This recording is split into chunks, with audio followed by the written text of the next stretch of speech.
isso, nós temos um ensaio de respirometria, que aqui vai ser só uma coisinha rápida, pincelada, porque nós temos um curso no segundo semestre para falar disso. Aqui é só para atiçar a curiosidade de vocês, galera. O que é o ensaio de respirometria? É uma medida, ali olhando diretamente, enxergando como se dá o metabolismo do micro-organismo.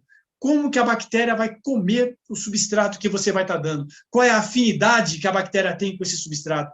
Como que ela vai respirar? Como que ela vai produzir energia? Se ela vai ter uma boa, uma mais ou menos, ou uma péssima assimilação do seu substrato. Como que eu faço isso daí? Como que eu uso a respirometria? A respirometria é uma ferramenta que me permite medir consumos de oxigênio com o passar do tempo e associar isso ao consumo de carbono. Como? Simples. Eu tenho um OD superior, eu tenho um OD inferior. A diferença entre eles, entre um e o outro, é a respiração do micro-organismo, que se dá ao longo do tempo, dando origem ao que a gente chama de taxa de utilização de oxigênio, taxa de consumo de oxigênio, aqui está em inglês. Essa taxa de consumo de oxigênio é a razão entre a variação do oxigênio pelo tempo. Ou seja, é esse ângulo aqui, ó, de inclinação. Se a bactéria, se o seu OD, de repente está aqui no superior, e só vai chegar no final aqui, é sinal que a sua bactéria está consumindo pouco oxigênio. Ela pode estar tendo dificuldade para comer. Porque o consumo de oxigênio é para que a bactéria use na reação, na reação ali, no metabolismo energético, na reação de combustão. Se ela não está usando, se ela está usando pouquinho, é porque ela não está conseguindo metabolizar o substrato. Se esse ângulo aqui ele é bem inclinadinho, rapidinho, é sinal que a sua bactéria está comendo muito bem, está consumindo rápido oxigênio, porque o seu metabolismo energético está agindo ali, ó, a 1000 por hora. Ou seja, a respirometria é uma ferramenta que permite analisar a fundo como que se dá a interação entre a bactéria e o substrato. E ainda eu consigo levar em conta essa taxa de utilização de oxigênio, essa taxa de consumo de oxigênio pela massa de micro-organismo presente e avaliar especificamente como que a biomassa está assimilando o oxigênio. Aí eu tenho a taxa específica de consumo de oxigênio, onde a gente vai ver, quem tiver a oportunidade de fazer o curso, que isso me dá uma relação direta com o efeito tóxico. Tá? Porque se essa massa de micro-organismo diminui, a taxa específica de consumo de oxigênio vai cair. O meu consumo de oxigênio está sendo baixo. Olha só aqui, ó, como que eu faço a respirometria. Eu uso todo esse aparato aqui, o chamado respirômetro, um equipamento que consegue fazer a gestão de uma sonda de oxigênio e de um difusor, um compressorzinho de ar. Tudo isso num reator, onde eu controlo a temperatura e eu promovo uma mistura. Então, eu tenho um misturador que vai manter a massa que está aqui dentro em constante agitação, para que não ocorra sedimentação.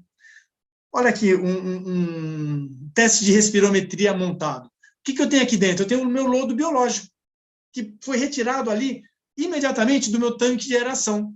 Aqui dentro eu tenho uma sonda de oxigênio, o misturador, e esse fiozinho azul aqui, ó, são mangueiras que vêm do compressor de ar. O respirômetro, esse cara que vai fazer a gestão de da introdução de ar e da medida do oxigênio, ele é interligado com um notebook, onde um software vai me permitir interagir com o processo. Isso aqui é um respirograma. O que eu tenho aqui? Olha só, eu tenho a possibilidade de setar, de introduzir no meu respirômetro, 2 valores, um para o OD superior e um para o OD inferior. Ou seja, eu vou dizer para o respirômetro quando eu quero que ele ligue o compressor de ar e quando eu quero que ele desligue o compressor de ar. Nesse caso aqui, ele vai ligar o compressor de ar quando o OD for menor que 1. Então, o meu respirômetro ele tem lá a sonda de oxigênio, que está mandando para ele informações. OD ficou menor que 1, o respirômetro manda ligar o compressor de ar. O compressor de ar liga, começa a introduzir oxigênio. Sobe o OD. Não esqueça que tem lá a sonda mandando informações para o respirômetro. Chegou em 3, o respirômetro, a sonda de OD vai falar, respirômetro, chegou no teto aqui, hein? Manda o camarada aí parar de insuflar ar. O respirômetro dá o sinalzinho de ok e desliga o compressor. Quando o OD está em 3, o que acontece? A bactéria começa a respirar e consumir. E o OD começa a cair novamente, até chegar em 1. Chegou em 1, tudo isso se repete, olha só. OD cai e sobe, OD cai e sobe, OD cai e sobe, OD cai e sobe. E aqui embaixo, eu tenho a taxa de consumo de oxigênio medida em tempo real. O que eu tenho aqui de informação? Veja bem, isso aqui é a taxa de consumo de oxigênio, miligrama de carbono por litro por hora. Aqui é o que eu chamo de respiração endógena. É caracterizado por uma taxa de consumo de oxigênio baixa. Por quê? Porque o micro-organismo não tem comida do lado de fora, está lá com a barriga roncando, se alimentando, obtendo energia de suas reservas energéticas. Aí, de repente, no ensaio, eu aplico, eu coloco um substrato, eu dou comida para uma galera que está morrendo de fome. Olha só o que acontece com a TCO. Ela sobe, ela aumenta. A taxa de consumo de oxigênio aumenta por quê? Porque eu coloquei comida. Aqui eu tenho, então, a chamada respiração exógena. Enquanto tiver comida aqui, eu tenho a respiração exógena, porém, é um substrato limitado. Acabou, puf, dançou de novo, a galera vai passar fome de novo. E assim, eu posso avaliar como que vai ser a interação entre essa massa microbiana e a sua respiração, o seu consumo do substrato. Olha aqui, por exemplo, esse daqui primeiro, nesse respirograma, eu dosei acetato, matéria orgânica de fácil assimilação. Olha como que se comporta aqui a respiração exógena. Eu consumi essa área aqui, ó, é consumo de oxigênio. Voltou para a fase endógena porque o acetato acabou. Eles estão lá com a barriga roncando. E aí, eu doso diferentes concentrações de efluentes industriais. E aqui eu tenho a respiração exógena. O que esse respirograma vai me dar de informação específica aqui? Primeiro, a área dele vai me dizer o quanto de oxigênio foi utilizado. Sabendo o quanto de oxigênio foi utilizado e sabendo o quanto eu dosei, qual a DQO, por exemplo, que eu dosei aqui, eu sei se eu recuperei muito ou pouco substrato. Se a massa de oxigênio me permitiu chegar a uma recuperação de 80%, de 60%, de 40%, de 100% do substrato, quer dizer, a bactéria comeu tudo ou não comeu nada? Isso vai me dar ideias de afinidade com o substrato. Outra informação importante que esse respirograma vai me dar, que a gente vai ver melhor daqui a pouquinho no próximo slide, é se esse efluente industrial é passível de ser comido por essas bactérias. Porque olha só aqui, ó, nesse outro respirograma. Dosei novamente acetato, a gente sempre começa o respirograma dosando um substrato conhecido e facilmente biodegradável, acetato. Dosei acetato, o que eu estou mostrando aqui? Eu tenho bactérias ativas, que têm condições de comer. Aí aqui, ó, eu dosei um fármaco irradiado. E o que aconteceu?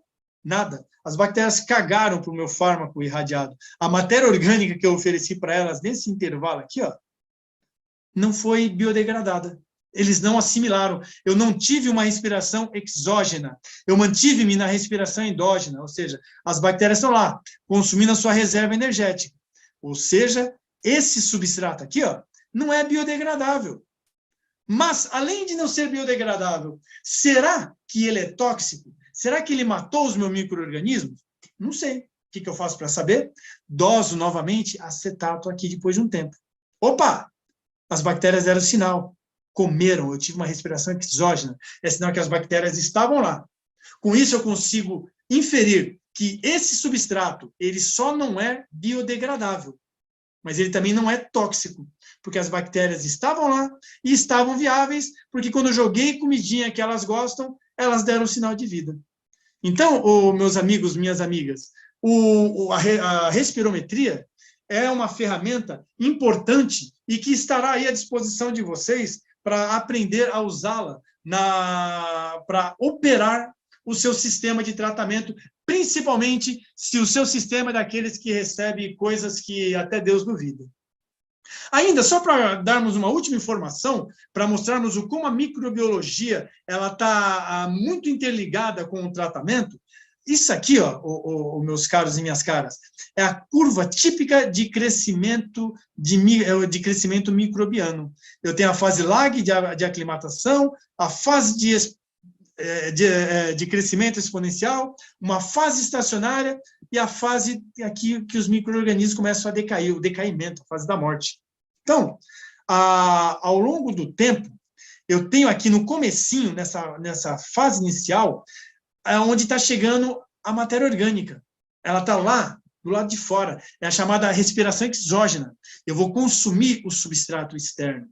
Eu vou permitir que as minhas bactérias comecem a assimilar, a comer essa DBO que está chegando para elas, do lado de fora. Aqui na minha fase estacionária, eu ainda tenho substrato externo. Eu desejo que nessa fase estacionária, esse substrato externo já tenha saído da fase líquida e esteja agregado ao floco biológico. Mas o que eu quero mesmo é que a minha bactéria esteja aqui, ó, na respiração endógena. Eu quero que a minha bactéria, que está lá no meu sistema, ela coma também essa reserva exógena, essa reserva que está no meu floco biológico. Eu quero que ela tenha a sua autooxidação. Eu opero o meu sistema de tratamento para que a minha floculação bacteriana mantenha-se nessa fase de decaimento. Por quê? Porque assim eu controlo o meu crescimento de micro-organismo e estabilizo a matéria orgânica. Eu consigo tratar esgoto, por quê? Porque eu retirei o substrato externo. E eu tenho um baixo crescimento de lodo. Por quê? Porque eu estou promovendo a autooxidação. Sonho de consumo, meus amigos. Estou tratando esgoto e gerando pouco lodo. Não adianta eu tratar esgoto e gerar um caminhão de lodo, porque vai me dar trabalho. Então, o ideal é manter o metabolismo, o meu crescimento microbiano aqui, na fase de decaimento.